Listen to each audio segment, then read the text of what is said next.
একজন মুসলমান তার জীবনে কখনো ডিপ্রেশন তাকে কখনো স্পর্শ করতে পারে না। আর এই কথাকেই কোরআন বলেছে, ওয়ালা ইয়াইআস মির রাউহিল্লাহি ইল্লাল কওমুল কাফিরুন, আল্লাহর রহমত থেকে নিরাশ হয়ে যাওয়া, আশাহত হয়ে যাওয়া, ডিপ্রেসড হয়ে যাওয়া, এটা আল্লাহর প্রতি অবিশ্বাসী ছাড়া কারোর জীবনে আসতে পারে না। বিশ্বাসী মানুষের জীবনে আসার কোনো স্কোপ নেই।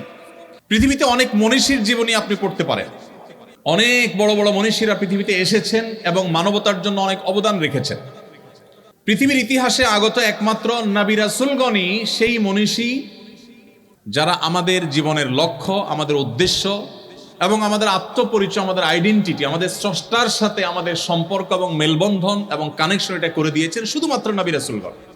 মানব ইতিহাসের অনেক বড় বড় মনীষীদের অনেক বড় বড় অবদানের কথা আপনি আলোচনা করতে পারবেন, কিন্তু আপনার জীবনের লক্ষ্য কি, আপনার জীবনের উদ্দেশ্য কি, এই প্রশ্নের উত্তর পৃথিবীতে অন্য কোনো মনীষীরা দিতে পারেন নাই। শুধুমাত্র আল্লাহর প্রেরিত নবী এবং রাসূলগণ, স্বয়ং সৃষ্টিকর্তা তাদেরকে প্রেরণ করেছেন, যার কারণে সৃষ্টিকর্তা তাদের মাধ্যমে বার্তা দিয়েছেন।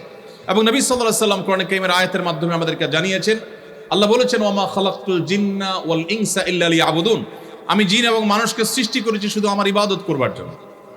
আমরা এই পৃথিবীতে এসেছি, আমরা এখানে এসে পড়াশোনা করি, আমাদের ক্যারিয়ার ডেভেলপ করি, আমরা কেউ চাকরি করব, কেউ উদ্যোক্তা হব, কেউ ব্যবসা বাণিজ্য করব, এক একজন এক এক সেক্টরে কাজ করব। আমাদের এই কাজের লক্ষ্য বা উদ্দেশ্য, এটা শেষ পরিণতিটা কি?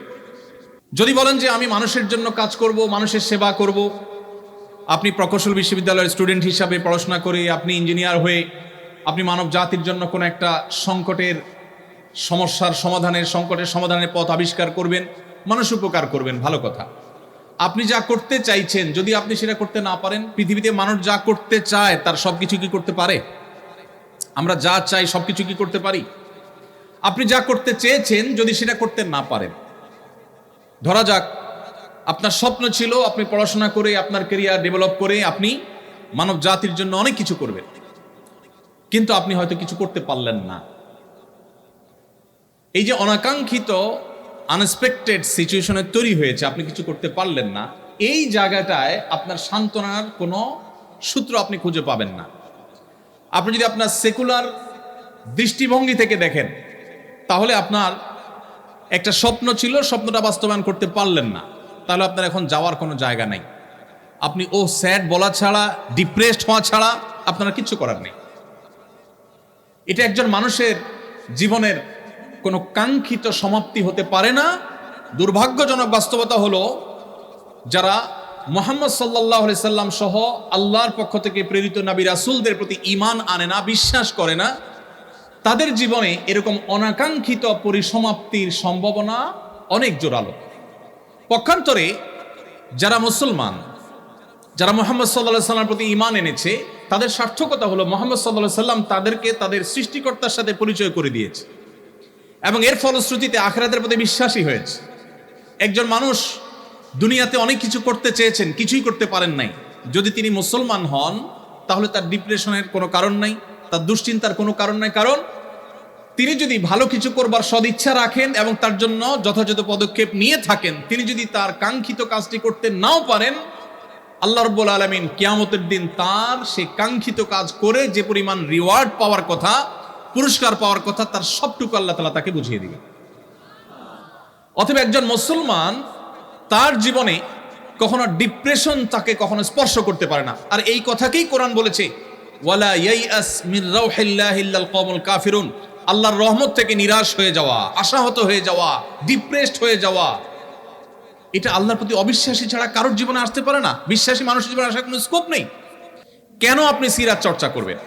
কারণ সিরাত চর্চা আপনার আইডেন্টিটি আপনাকে ঠিক করে দিবে, আপনার স্রষ্টার সাথে আপনার সৃষ্টি হিসাবে আপনার একটা সম্পর্ক গড়ে তুলবে। তাতে কি হবে? আপনার ডিপ্রেশন আসবে না। আপনারা ছাত্র মানুষ,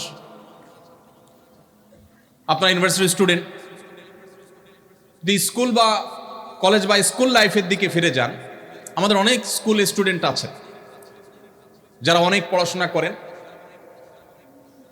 এসএসসিতে একটা ভালো ফলাফল করতে হবে তাকে, এইচএসসিতে একটা ভালো ফলাফল করতে হবে তাদের। এ ধরনের স্টুডেন্টদের জন্য আমাদের ডক্টর নাবিল ভাই অনেক কাজ করেন, মাশাআল্লাহ, অনেক চমৎকার চমৎকার তার দিক নির্দেশনা আছে, আমরা জানি আমাদের এই ধরনের স্টুডেন্টদের জন্য। তো স্টুডেন্টরা যখন খুব পড়াশোনা করে পরীক্ষার আগে। অনেক ছেলেপেলে আছে, অনেক ছেলেমেয়েরা আছে, তাদের পড়াশোনার অন্যতম লক্ষ্য থাকে একটা ভালো ফলাফল করা। আর ভালো ফলাফল কেন করতে চায়? তার প্রাথমিক লক্ষ্য, চূড়ান্ত লক্ষ্য তো ঠিক আছে, ভালো কলেজে ভালো ভার্সিটিতে চান্স পাবে, ভালো ক্যারিয়ার বিল্ড আপ করবে। প্রাইমারি একটা লক্ষ্য থাকে, সেটা হলো পাশের বাসার আন্টিকে একটু দেখায় দেওয়া। আছে না নাই? কেন পাশে বাসার আন্টিকে দেখাইতে হবে? কারণ আন্টি এসে সারাদিন মায়ের কাছে তার ছেলে মেয়ের গল্প শোনায়, এগুলো শুনতে আর ভালো লাগে না। এই জন্য মাজায় গামছা বেঁধে অনেক স্টুডেন্ট নেমে যায় যে এবার কিছু একটা করতে হবে, আন্টির মুখ বন্ধ করতে হবে, ভালো কিছু করতে হবে। আচ্ছা, আমার প্রশ্ন হলো, এই ছাত্র অনেক পড়াশোনা করেছে, অনেক কষ্ট করেছে, পরীক্ষা দিয়েছে, আনফরচুনেটলি সে যা চেয়েছে সেই ফলাফল সে পায়নি, অর্থাৎ পাশাপাশি আন্টিকে আর দেখায় দেওয়া গেল না। এই ছেলের, এই শিক্ষার্থীর যাওয়ার জায়গাটা কোথায় আমাকে বলেন? কোনো যাওয়ার জায়গা আছে? তা দেখাইতে পারে নাই তো, আবার কবে কোন পরীক্ষা আসবে সেটাতে দেখাবে, এছাড়া তার আর কোনো যাওয়ার জায়গা না। তখন সে কি হয়ে যায়? ডিপ্রেসড হয়ে যায়, সে দুশ্চিন্তার মধ্যে পড়ে যায়, মন খারাপ করে, এবং কখনো কখনো আত্মহত্যার পথে পর্যন্ত চলে যায়। এবার আসুন আমরা আরেকটা চিত্র দেখি। একজন স্টুডেন্ট যার জীবনে মোহাম্মদ সাল্লাল্লাহু আলাইহি সাল্লামের সিরাতের রিফ্লেকশন হয়েছে, যিনি মোহাম্মদ সাল্লাল্লাহু আলাইহি সাল্লামের জীবন ইতিহাসের সাথে পরিচিত হয়েছে, তার জীবনীর সংস্রবে কখনো এসেছে, তার ছোঁয়ায় কখনো তার থাকার সুযোগ হয়েছে। এই স্টুডেন্ট যেহেতু তার রবকে চিনে, তিনি তার সব কিছু দেখাতে চান তার রবকে, সৃষ্টিকর্তাকে। পাশাপাশি আন্টি কিংবা তার কোনো বন্ধু বান্ধব কিংবা অন্য কাউকে তিনি দেখাবার জন্য কিছু করেন না। তার লক্ষ্য হলো তিনি ভালো ফলাফল করে ভালো একটা জায়গায় দাঁড়িয়ে এই যে দুর্নীতির করাল গ্রাস গোটা দেশটাকে শেষ করে দিচ্ছে, তিনি মেরুদণ্ড সোজা করে এদেশের মানুষের জন্য অ্যাজ এ মুসলমান মুসলিম মিল্লাতের মুখকে উজ্জ্বল করবার জন্য তিনি কিছু করতে চান। এই স্বপ্ন নিয়ে তিনি পরীক্ষা দিচ্ছেন, পড়াশোনা করছেন, চেষ্টা করছেন। যদি তিনি তার সে চেষ্টা সফল হন, ব্যাটে বলে হয়তো আলহামদুলিল্লাহ, যদি না হয় তাহলে তার সান্ত্বনার জায়গা হলো যে আল্লাহ রাব্বুল আলামিন ইনপুট দেখেন না, আল্লাহ তাআলা আউটপুট দেখেন না, আল্লাহ তাআলা ইনপুট দেখেন। আল্লাহ চেষ্টা দেখেন, ফলাফল দেখেন না। দুনিয়ার মানুষ ফলাফল দেখে, আল্লাহ রাব্বুল আলামিন ফলাফল দেখে মানুষকে তার বিনিময় সব সময় দেন না, সব সময় দেন না। আল্লাহ তাআলা দেখেন বান্দার প্রচেষ্টা। যদি আল্লাহ তাআলা আউটপুট দেখে সব সময় বিনিময় দিতেন, তাহলে বহু নবী রাসূল পৃথিবীতে এসেছেন যারা যুগ যুগ ধরে ইসলাম প্রচারে কাজ করার পরও দেখা গেছে তাদের কথা হয়তো একজন মানুষ শুনেছে কিংবা একজনও শুনেনি। হয়রাজ আমাদের মধ্যে বহু লোক আছে যাদের লক্ষ লক্ষ ফলোয়ার্স, অনেক ভক্ত অনুরক্ত।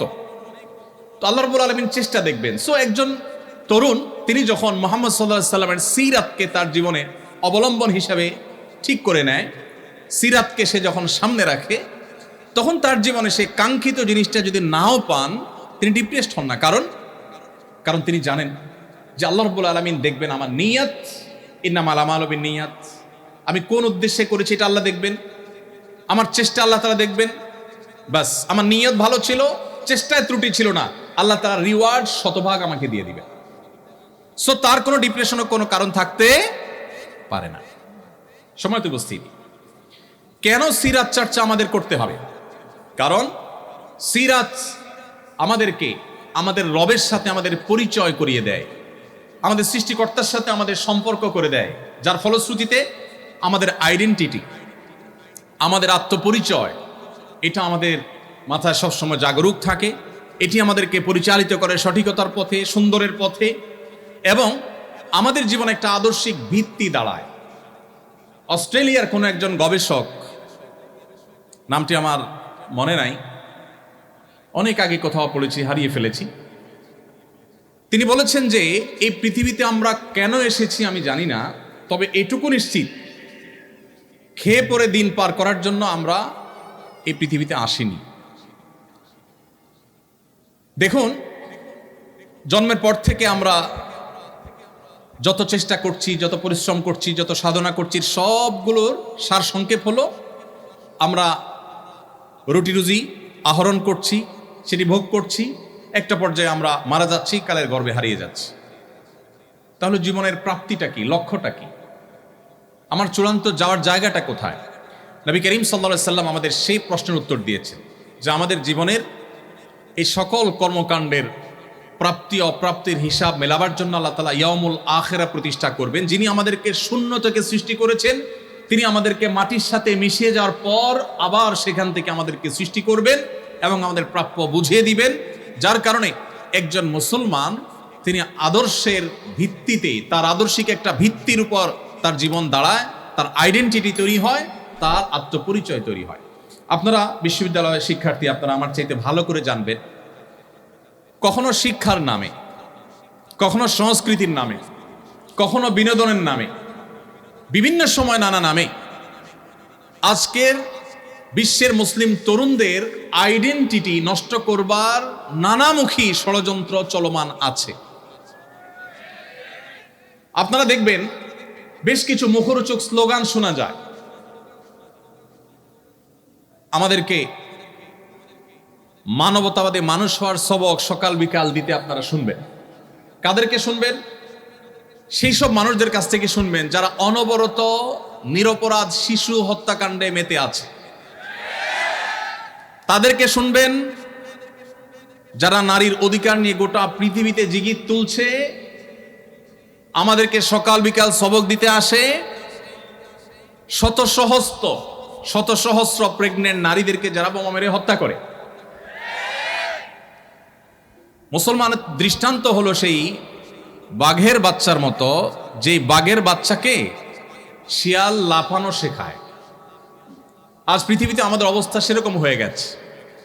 আমরা সেই মুহাম্মদ সাল্লাল্লাহু আলাইহি সাল্লামের উম্মত, যে মুহাম্মদ সাল্লাল্লাহু আলাইহি সাল্লাম পৃথিবীর আলো দেখবার আগেই তার জন্মদাতা পিতাকে হারিয়েছেন, মায়ের গর্ভে থাকতেই বাবাকে হারিয়েছে, জন্মের পরপর তার মমতাময়ী মাকে হারিয়েছে।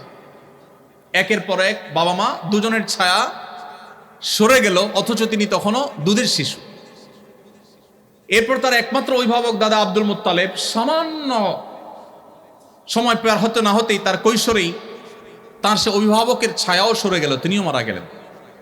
তার জীবনের সবচেয়ে কঠিন বছর, যেটি আমাল হুজন বলা হয়েছে সিরাতের বইয়ে, সেই বছরে তার সবচেয়ে বড় অভিভাবক একদিকে চাচা আবু তালেব, অপরদিকে ঘরে স্ত্রী মা খাদিজা রাদিয়াল্লাহু তাআলা আনহা, আমাদের উম্মুল মুমিনিন এবং তার স্ত্রী খাদিজা রাদিয়াল্লাহু তাআলা আনহা, এই দুজনের ছায়া একসাথে উঠে গেল। একের পর এক পায়ের নিচ থেকে মাটি সরে যাচ্ছে। এরপর যখন মক্কায় তিনি সবচাইতে সম্ভ্রান্ত বংশের, সবচাইতে সম্ভ্রান্ত ফ্যামিলির, সবচাইতে মর্যাদার জায়গা ছিলেন, যে মক্কাবাসী তাকে তার বিশ্বস্ততার কারণে আল আমিন উপাধি দিয়েছিল, সেই মক্কার মানুষরা তার বিরুদ্ধে এতটাই ষড়যন্ত্রে মেতে উঠল, তাকে ধ্বংস করবার জন্য এতটাই তারা উদ্যত হলো যে তাকে তার মুখের উপর থুতু মারতেও তারা দ্বিধা করল না। তাকে শারীরিকভাবে হ্যারাসমেন্ট করা হলো, নানাভাবে অপমানিত করা হলো। মুহাম্মদ সাল্লাল্লাহু আলাইহি সাল্লাম এই সকল বাধা ডিঙ্গিয়ে সামনে অগ্রসর হচ্ছিলেন। একটা পর্যায়ে তার মাতৃভূমিতে তাকে থাকতে দেয়া হলো না, মক্কা তাকে ত্যাগ করে চলে যেতে হয়েছে রাতের অন্ধকারে, তাও শান্তিতে যেতে দেওয়া হয়নি। বহু লোকচুরি করে, বহু প্ল্যান প্রোগ্রাম করে তাকে মদিনায় হিজরত করতে হয়েছে। মদিনায় যাওয়ার পর সেখানে একটু শান্তিতে কোথায় দিন কাটাবেন, সেখানেও শান্তিতে থাকতে দেওয়া হলো না। একটি রাত তার জীবনে তাকে নিশ্চিন্ত ঘুমাবার সুযোগ দেয়নি মক্কার মুশরিকেরা। কখনো চাপিয়ে দিয়েছে বদর, উহুদ, খন্দক, কখনো বা তাবুক, কখনো বা অন্য কোনো যুদ্ধ। এত বাধার পাহাড় ডিঙ্গিয়ে মদিনায় আসার পর মাত্র 10 বছর সময় পেয়ে গোটা পৃথিবীর পট পরিবর্তন করে দিয়েছে। কেন আপনাকে সিরাত জানতে হবে? কারণ আপনি সাকসেস তরুণ হতে চান, সাকসেস মানুষ হতে চান, সফল মানুষ হতে চান। পৃথিবীর ইতিহাসে এত চ্যালেঞ্জ মোকাবেলা করে এত দ্রুততার সাথে নিজের মিশনকে সাকসেস করতে পেরেছেন মুহাম্মদ সাল্লাল্লাহু আলাইহি ওয়াসাল্লাম ছাড়া আরেকজন মনীষী আপনি বের করতে পারবেন না। কেন আপনার তাকে পাঠ করতে হবে? কেন তার জীবনী আপনাকে জানতে হবে? কেন তার সিরাত আপনাকে চর্চা করতে হবে? কারণ তার সিরাত আপনাকে সাফল্যের চূড়ান্ত শিখরে পৌঁছতে সাহায্য করবে। সম্মানিত উপস্থিতি, আজ মুসলিম তরুণদের আত্মপরিচয় দূর করবার জন্য যে নানামুখী ষড়যন্ত্র চলমান আছে, সেই ষড়যন্ত্রগুলো সম্পর্কে আপনারা খুব ভালো করে জানেন। আমাদেরকে মানবতাবাদের সবক যারা শেখায় তারা জানে না মুসলমানকে আসলে আলাদা করে মানবতাবাদের সবক শেখানোর প্রয়োজন। পৃথিবীকে মানবতার শিক্ষাই দিয়েছে প্রথমে মুসলমানরা। মুহাম্মদ সাল্লাল্লাহু আলাইহি সাল্লামের চাইতে বেশি মানবতার শিক্ষা পৃথিবীতে কেউ কাউকে কখনো দিতে পারেনি। মুহাম্মদ সাল্লাল্লাহু আলাইহি সাল্লাম সেই মানুষ যার শুধু মানবতার বিষয়ে শত সহস্র আলোচনা করে তার মানবিক দিকটাকে পরিপূর্ণভাবে তুলে ধরা আমাদের দ্বারা সম্ভব নয়, আমরা সেদিকে যাচ্ছি না। তো আত্মপরিচয়হীনতা দূর করে আমাদের নিজস্ব সংস্কৃতির প্রতি অনুরাগী হতে আমাদেরকে সাহায্য করবে যদি আমরা নবী সাল্লাল্লাহু আলাইহি ওয়াসাল্লাম সিরাত পাঠ করি। নাম্বার 2, আপনারা সবাই তরুণ, অনেকে আছেন যে বাবা মার যথেষ্ট অর্থ সম্পদ আছে, পারিবারিক ভিত্তি যথেষ্ট স্ট্রং এবং মজবুত। এত সত্ত্বেও আমাদের সামনে যে পথ চলা, সেই পথ চলা কি সবসময় মসৃণ হয় না কখনো কখনো কণ্টকাকীর্ণ হতে পারে? মসৃণ থাকবে সবসময় আমাদের জীবনে পথ চলা? বরং বাস্তবতা হলো আল্লাহ রাব্বুল আলামিন কোরআনে কারিমে একাধিক জায়গায় এই বিষয়টি আল্লাহ তাআলা উল্লেখ করেছেন যে মানুষের পুরো জীবনটাই সংগ্রামী জীবন। প্রত্যেকটা স্টেপেই তাকে সংগ্রাম করতে হয়, সংগ্রাম করে করে তাকে এগোতে হয়। তো আপনি একজন তরুণ হিসেবে প্রতিকূলতা ঠেলে আপনি যদি সাফল্যের শেখরে পৌঁছতে চান, তাহলে মুহাম্মদ সাল্লাল্লাহু আলাইহি ওয়াসাল্লামের সিরাত আপনাকে পাঠ করতে হবে, তাহলে আপনাকে সিরাত চর্চা করতে হবে। কারণ কিভাবে চরম বিপদেও ধৈর্য ধারণ করতে হয়, অত্যন্ত প্রত্যয়ী এবং দৃঢ়পদ থাকতে হয়, এটা মুহাম্মদ সাল্লাল্লাহু আলাইহি ওয়াসাল্লামের জীবনের প্রতিটি পৃষ্ঠায় পৃষ্ঠায়, প্রতিটি পাতায় পাতায় আপনি পাবেন। আপনি মুহাম্মদ সাল্লাল্লাহু আলাইহি ওয়াসাল্লামের জীবনের ইতিহাস যদি খোলেন, প্রতিটি পাতায় দেখতে পাবেন একের পর এক চ্যালেঞ্জ কিভাবে তিনি মোকাবেলা করেছেন। সবচেয়ে ইন্টারেস্টিং বিষয় হলো এত বাধা সত্ত্বেও কোন ইতিহাসবিদরা, এমনকি অমুসলিমদের লেখা যে সমস্ত জীবন চরিত্র আছে মুহাম্মদ সাল্লাল্লাহু আলাইহি ওয়াসাল্লামের, তার কোনোটিতেও আপনি এটি দেখাতে পারবেন না যে মুহাম্মদ সাল্লাল্লাহু আলাইহি ওয়াসাল্লাম এত টেনশনে, এত চাপে, এত মানসিক প্রেসারে তিনি কখনো নাউজুবিল্লাহ খেই হারিয়ে ফেলেছেন, রেগে গেছেন, কাউকে সরি বলতে হয়েছে। তার জীবনে এরকম কোনো অধ্যায় আসেন। যদি আপনি প্রতিকূলতা ঠেলে আপনার তারুণ্যকে সাফল্যের সর্বোচ্চ শেখরে নিতে চান, তাহলে আপনাকে সিরাত চর্চা করতে হবে। কারণ মুহাম্মদ সাল্লাল্লাহু আলাইহি সাল্লাম তার জীবনে যতটা প্রতিকূলতা ঠেলে তার মিশন ইসলামকে, তাওহীদকে, আল্লাহর একত্ববাদকে পৃথিবীতে সবচেয়ে বলিষ্ঠভাবে প্রতিষ্ঠিত করে গেছেন, এটি পৃথিবীতে অন্য কোনো মনীষী করতে পারেনি। মাত্র 23 বছর সময় পেয়েছেন। নবুয়তের দায়িত্ব বুঝে পাওয়ার পর মাত্র 23 বছরের মধ্যে গোটা বিশ্বের পট পরিবর্তন করে দিয়েছেন, রুট চেঞ্জ করে দিয়েছেন, ইতিহাস পরিবর্তন করে দিয়েছেন। এবং আজও পর্যন্ত পৃথিবীর ইতিহাসে যত মানুষ এসেছে, কিয়ামত পর্যন্ত যত মানুষ আসবে, মুহাম্মদ সাল্লাল্লাহু আলাইহি সাল্লামের চাইতে জনপ্রিয়, তাকে যত মানুষ ভালোবাসে, এত বেশি মানুষের ভালোবাসা পৃথিবীর ইতিহাসে কেউ অর্জন করতে পারে নাই, কিয়ামত পর্যন্ত কেউ পারবেও না। মুসলমানরা পৃথিবীতে সবচেয়ে সংখ্যায় বেশি তা কিন্তু না, আমরা জানি। কিন্তু এত সত্ত্বেও মুহাম্মদ সাল্লাল্লাহু আলাইহি সাল্লাম পৃথিবীতে চলে যাওয়ার প্রায় ১৫০০ বছর অতিক্রান্ত হওয়ার পরও এখনো যদি পৃথিবীর কোনো প্রান্তে কেউ মুহাম্মদ সাল্লাল্লাহু আলাইহি সাল্লামকে নিয়ে একটা কটু কথা বলে, পৃথিবী জুড়ে লক্ষ লক্ষ কোটি কোটি মানুষের হৃদয়ে রক্তক্ষরণ হয় কি হয় না? এই যে হৃদয়ে রক্তক্ষরণ হয়, ১৫০০ বছর আগে একজন মানুষ পৃথিবী থেকে চলে গেছে। ১৫০০ বছর, ১৫০ বছর না। কতটা প্রভাব মানুষের অন্তরে তিনি রেখে গেছেন যে ১৫০০ বছর পরও যদি তাকে নিয়ে কেউ কোনো কটু কথা বলে, কোটি কোটি মানুষ পৃথিবী জুড়ে এখনো তার জন্য কাঁদে, চোখের পানি ফেলে, সংক্ষুব্ধ হয়।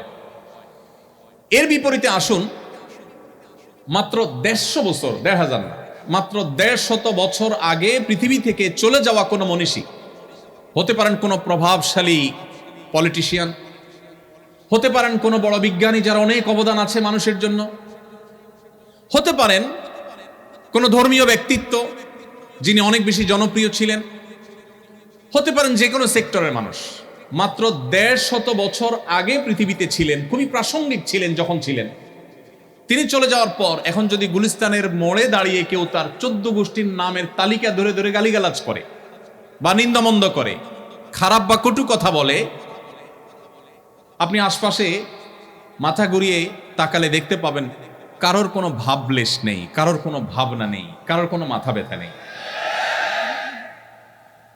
পৃথিবীতে যদি কেউ অমর হতে চায়, পৃথিবীতে যদি কেউ টিকে থাকতে চায়, পৃথিবীতে যদি কেউ সহস্র সহস্র বছর, লক্ষ বছর প্রাসঙ্গিক থাকতে চায়, মুহাম্মদ সাল্লাল্লাহু আলাইহি সাল্লামের জীবন ইতিহাস চর্চার কোনো বিকল্প পথ তার সামনে খোলা নেই। আপনি আমাকে দেখাতে পারবেন না আরেকজন মানুষ ১৫০০ বছর আগে পৃথিবীতে ছিলেন, এখনো তিনি প্রাসঙ্গিক, এখনো তার জন্য মানুষের মন কাঁদে। আপনাদের পছন্দের অনেক খেলোয়াড় আছে, অনেক তথাকথিত তারকা আছে, আমি জানি আপনারা অনেকে ফলো করেন, যাদের হয়তো সোশ্যাল মিডিয়াতে মিলিয়ন মিলিয়ন ফলোয়ার্স আছে। তারা যদি অবসরে চলে যান তাদের খেলা থেকে, তাদের সেক্টর থেকে, কয়েক বছরের মধ্যেই দেখবেন তারা অপ্রাসঙ্গিক হয়ে গেছেন। বড়জোর ১ যুগ ২ যুগ বা সামান্য কিছু বছর হয়তো তাদের নিয়ে আলোচনা হবে, একটা সময় তারা ইতিহাসের পাতায় হারিয়ে যাবেন। কালে ভদ্রে তাদের নাম হয়তো উল্লেখ নেওয়া হবে, তাদের কোনো ভক্ত অনুরক্ত সেভাবে থাকবে না, কোনো প্রভাব সেভাবে থাকবে না। যত নবী রাসূল পৃথিবীতে এসেছেন সবাই পৃথিবীতে সবচেয়ে বেশি প্রভাব সৃষ্টিকারী, সবচেয়ে বেশি প্রাসঙ্গিক। বিজ্ঞানের উৎকর্ষের এই সময়ে এসেও মুহাম্মদ সাল্লাল্লাহু আলাইহি সাল্লামের প্রাসঙ্গিকতা চুল পরিমাণ, বিন্দু পরিমাণ কমে নাই, বরং বাড়ছে। পৃথিবী যত সংকটে নিপতিত হবে, যত সংকটের মুখোমুখি হবে, মানবতা যত বিপর্যস্ত হবে, তত বেশি মুহাম্মদ সাল্লাল্লাহু আলাইহি সাল্লামকে স্মরণ করতে বাধ্য হবে। মানবতার সামনে আল্লাহর প্রেরিত রাসূল, মহান সৃষ্টিকর্তার প্রেরিত দূতের দেখানো পথ ছাড়া সত্যিকারের এবং দীর্ঘস্থায়ী সমাধানের এবং মুক্তির আর কোনো পথ খোলা নেই। ভাইরা আমার, এক্সপেরিমেন্ট বা পরীক্ষা নিরীক্ষা পৃথিবী বহু চালিয়েছে, এখনো চালাচ্ছে। একমাত্র ঘুরে ফিরে যে জীবন দর্শন মানুষের জন্য সবচেয়ে বেশি বাস্তবসম্মত, উপযোগী এবং উপকারী হিসাবে প্রমাণিত, সেটি হলো নবী রাসূলদের আদর্শ। সর্বশেষ নবী মুহাম্মদ মুস্তাফা সাল্লাল্লাহু আলাইহি সাল্লামের জীবনী সেজন্য আমাদের চর্চা করতে হবে।